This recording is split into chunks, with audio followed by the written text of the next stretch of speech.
Bismillahirrahmanirrahim. Assalamu alaikum. Section 29 Document. The word document denotes any matter expressed or described upon any substance by means of letters, figures or marks or by more than one of those means intended to be used or which may be used as evidence of that matter. कोई भी matter या मसला जिसको किसी भी substance के ऊपर बयान किया गया हो, लेटर्स की सूरत में, फिगर्स की सूरत में या मार्क्स की सूरत में या इन सब की सूरत में या इन तीनों में से किसी दो की सूरत में बयान किया गया हो और उसको एज एविडेंस इस्तेमाल करने का इरादा हो या नियत हो, तो इसे हम डॉक्यूमेंट कहेंगे। यहाँ लिखा है किसी भी सब्सटेंस के ऊपर, कोई भी मसला किसी भी सब्सटेंस के ऊपर। अब सब्सटेंस क्या है? सब्सटेंस कोई भी कागज़ हो सकता है, पत्थर हो सकता है, लकड़ी हो सकती है, मट्टी हो सकती है, दीवार हो सकती है, कपड़ा हो सकता है, रेत हो सकती है। अब इस पे अगर कोई भी आप लेटर्स की सूरत में लिखते हो, ये जो सारे मैंने बताए, पेपर, लकड़ी, ये सब्सटेंस हैं।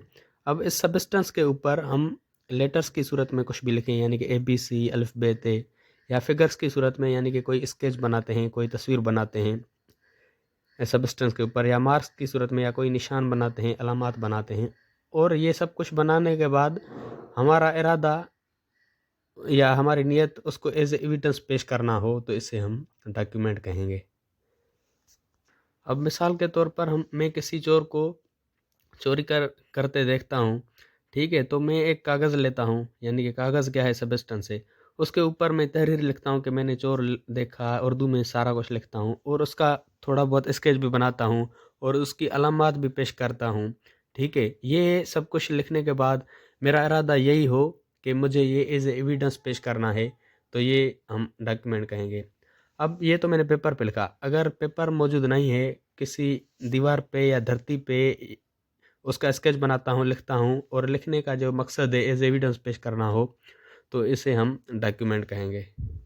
किसी भी पेपर पे लिखी चीज़ को हम सिर्फ पेपर पे लिखी चीज़ को हम डॉक्यूमेंट नहीं कह सकते। हर उस चीज़ को डॉक्यूमेंट कहेंगे जो एज एविडेंस पेश करने का इरादा रखती हो। मतलब मसलन किसी दीवार पे कुछ लिखा है, किसी कपड़े पे, किसी लकड़ी पे, लेटर्स की सूरत में लिखा है या फिगर्स की या मार्क्स की या इन तीनों की सूरत में कुछ लिखा है और उसको एज एविडेंस पेश करने का इरादा हो, तो इसे हम डॉक्यूमेंट कहेंगे। अब एक्सप्लेनेशन नंबर 1 बताती है, it is immaterial by what means or upon what substance the letters, figures or marks are formed, or whether the evidence is intended for or may be used in a court of justice or not। इसमें कहता है कि इससे कोई फ़र्क नहीं पड़ता कि लेटर्स, मार्क्स या फिगर्स कौन से सब्सटेंस पे लिखी गई हैं। अगर लिखने वाले का इरादा एज एविडेंस पेश करना हो, तो इसे हम डॉक्यूमेंट कहेंगे। यहाँ ये ज़रूरी नहीं है कि एविडेंस सिर्फ कोर्ट में ही इस्तेमाल की जाए। अगर ये तहरीर कोर्ट के अलावा कहीं और एज एविडेंस इस्तेमाल की जाए, तो भी हम इसे डॉक्यूमेंट कहेंगे। यानी कि इससे कोई फ़र्क नहीं पड़ता कि जो लेटर्स या मार्क्स या फिगर्स कौन से सब्सटेंस पे लिखी गई हैं, यानी कि कोई फ़र्क नहीं पड़ता कि चाहे वो पेपर पे लिखी गई हों या मिट्टी पे लिखी गई हों या दीवार पे, और उसको जो है एज एविडेंस पेश करना इरादा हो, तो ये डॉक्यूमेंट है। यहाँ ये भी ज़रूरी नहीं है कि ये एविडेंस सिर्फ कोर्ट में ही इस्तेमाल की जाए। कहीं और आप इसे एज एविडेंस पेश करने का इरादा रखते हैं कोर्ट के अलावा, तो भी ये डॉक्यूमेंट ही कहलाएगा। एक्सप्लेनेशन नंबर 1 का मतलब ये है। एक्सप्लेनेशन नंबर 1 के नीचे मिसाल दिए गए हैं, a writing expressing the terms of contract which may be used as evidence of the contract is document. किसी भी कॉन्ट्रैक्ट की तहरीर जो एज एविडेंस के तौर पर इस्तेमाल की जाए, उसे डॉक्यूमेंट कहेंगे। A cheque upon a banker is document. Banker का जो चेक है वो भी डॉक्यूमेंट कहलाएगा। A power of attorney is a document. Power of attorney का जो पेपर होता है वो भी डॉक्यूमेंट है। A map or plan which is intended to be used or which may be used as evidence as a document. कोई भी map या प्लान जिसको एज एविडेंस के तौर पर इस्तेमाल किया जाए या उसको इस्तेमाल किया जाने का इरादा हो, तो वो भी जो है डॉक्यूमेंट है।